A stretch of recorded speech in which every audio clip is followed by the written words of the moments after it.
It's a heck of a band name. Gang of Four. Hi guys, welcome to Lee Reacts. Hope everyone's having a good day. I know I am. We are back with another Patreon pick from our new patron, Ian. Thank you for your support, Ian. I truly appreciate it. We're going to be listening to the band Gang of Four today. This album is called Entertainment. It was released in 1979. We're doing two tracks, track 1 on side 1 and track 1 on side 2, which is Ether and, what's the second one called? It's The Essence. I found that Essence rare. There you go. That's the second one. I have actually never heard of these guys. These are considered post-punk. That's the genre, and it's 1979. It's very interesting. It says that they draw upon funk, reggae, and dub as well. But it also draws very heavily on punk rock. It's a seminal album in the post-punk movement, apparently. Yeah, 1979. It's got a lot of different genre tags: post-punk, dance punk, art punk, and funk punk. Funk punk, that's a good one. So I'm excited to check this out. I have no doubt this is going to be good. So don't forget to leave a like, a comment, and subscribe if you are not. And I'd really appreciate it. All right, Ether, Gang of Four. 3, 2, 1, go.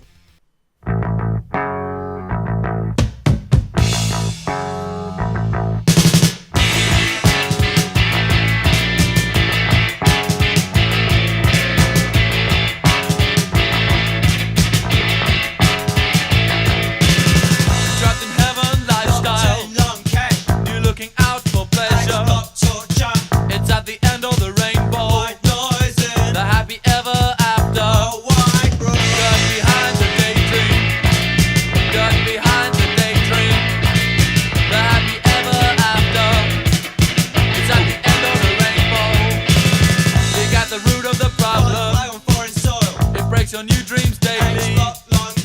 Father's contradictions and breaks your new dreams daily. Dirt behind the daydream. Dirt behind the daydream. The happy ever after is at the end of the rainbow. White noise in a white room. White noise.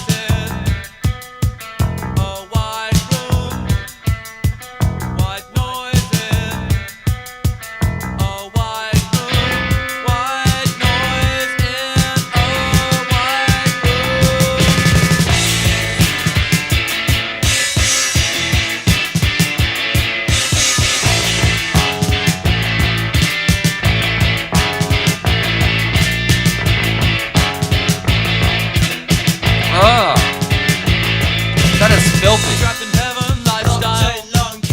You're looking out for pleasure. It's at the end of the rainbow. White noise in the happy ever after. White room. Dirt behind the daydream. That bass is insane. Dirt behind the daydream.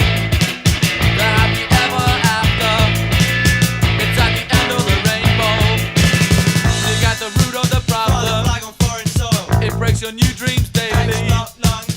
Father's contradictions and breaks your new dreams daily. Dirt behind the daydream. Dirt behind the daydream. The happy ever after. It's at the end of the rainbow.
That was sick as fuck. Not gonna lie, I love that. I found that essence rare.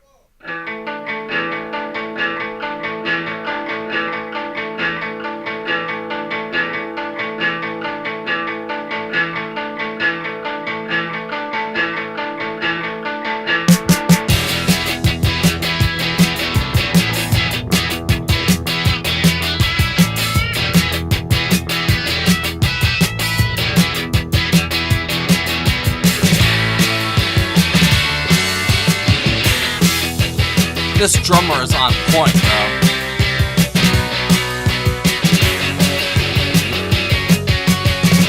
Aim for the body where you see it on TV. The worst thing in 1954 was the bikini.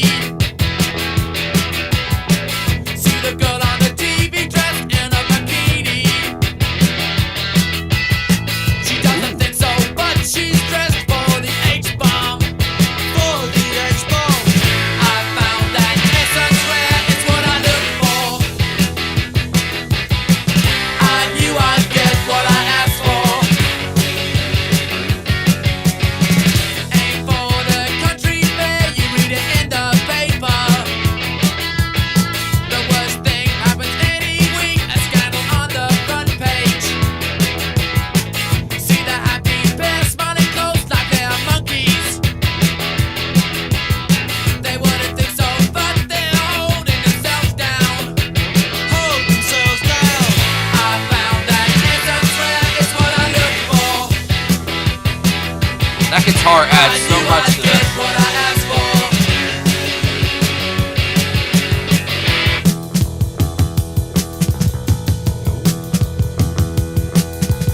But that rhythm section is deadly.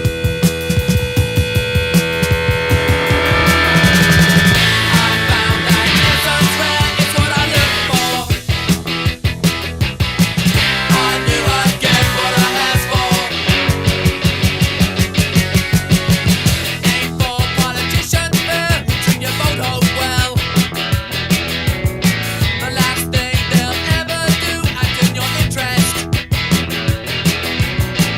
Look at the world through your Polaroid glasses. Things will look a whole lot better for the working classes. I found that essence rare, it's what I look for. I knew I'd get what I asked for. Wow.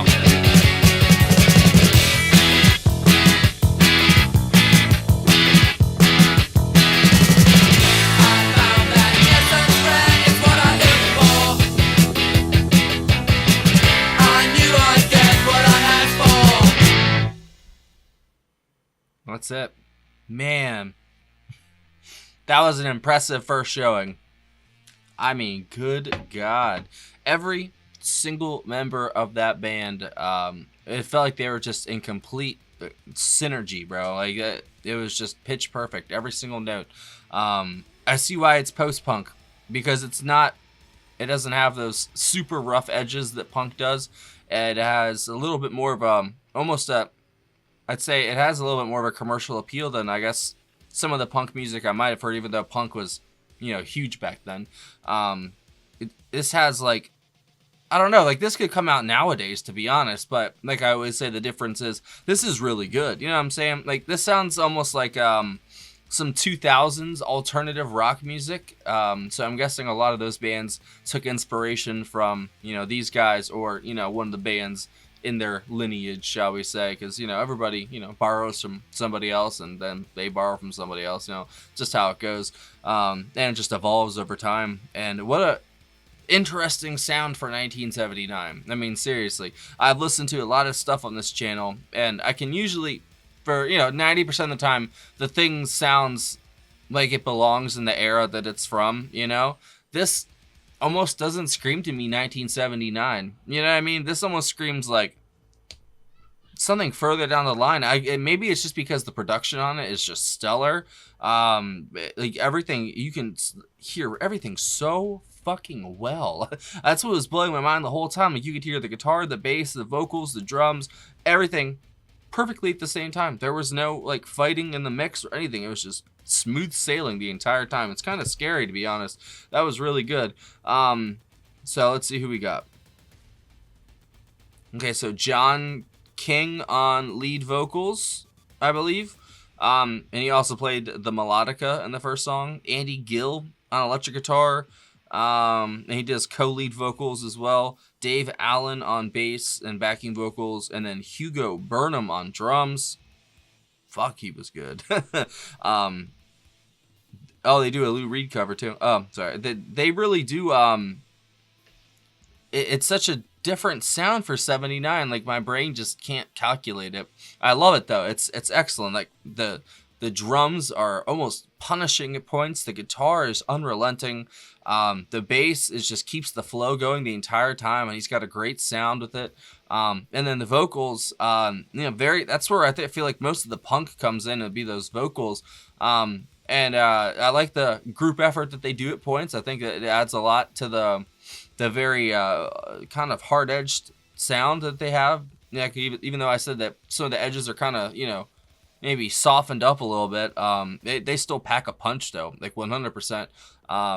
The vocals are very scathing too at points. It feels like it's some very valid critiques of some of the systems we have in place in our world that are, shall we say, a little bit unfair. It's somebody, like I said, who's usually in the middle on things. There's a lot of issues that I'm not though. And a lot of the corruption and greed that just infects especially my country, the United States. It kind of sickens me, to be honest. As somebody who's not very, like I said, I'm a simple dude. Like, I don't need a lot to please me. I don't need a lot of money. As long as I eat every day, and, I listen to some music, I'll call it a good day, to be honest. If there's anything more that comes out of it, then that's just a blessing, As someone who's come from very trying circumstances, shall we say that, you just eventually become just, you feel blessed just to even wake up in the morning, even though life feels like a curse sometimes, it's still a blessing. That's the duality of life right there. You just gotta be grateful when things don't seem like a curse, and I'm very grateful for this channel and for all of you guys and for music like this, bro. I mean, that was fucking awesome. Like, am I the only one? I feel like that was great. I would love to hear more, so if you guys have any other tracks by them, I'd definitely be down. I'd say that my favorite part would be the guitar for Mr. Gill. That was a great showing, dude. Like that, both of those songs highlighted the guitar very, very well. There was another song Ian had as a backup, which was, I think, Damaged Goods, I think was the other one, but these are the two that I went with. So maybe we'll go with that one next month too. I don't know, man, because I am totally down to hear more from these guys. I thought that's probably the thing that's sticking out to me the most and staying with me the most, would be the guitar. I feel like that really drove the songs, like the riff, and especially in the first one, that was a sick riff. Both songs they were, to be honest, but there's just one. It's just those riffs that get stuck in your head and they're just groovy as hell, And I like that with the drums too, the pairing. Like, he was electric, bro. Like, he really was. I don't know. Like, they definitely have a British flair to them, Obviously, because that's what they are. But it sounds especially better, well, with like punk music. Like, when it sounds like they're British and it's punk, it sounds better to me than American punk music. That, I don't know why. That's just, it's my taste, I guess. I don't really know that much about punk to like talk about it, you know what I mean? Like, I'm still learning. That's one of the genres that hasn't been represented as much on this channel. But I'm totally down. If it's like this, bro, I'm totally down to do more. I know there's tons of bands, especially like in the 80s and maybe the late 70s we haven't really touched yet. And I'm totally down to hear it. So, thank you, Ian. That was excellent. Seriously. Yeah, I would go with the guitar and the drums is my favorite, but that bass as well was fantastic. Those would be my top 3 things from that. My favorite song, probably the first one, but both of them rock, to be honest, so I'll leave it at that. And like I said, if you have any other suggestions, definitely leave it down below. I'll take it under consideration. Maybe I'll do one on my own time. I don't know. So thanks for watching, guys. Have a great day. I will see you the fuck later.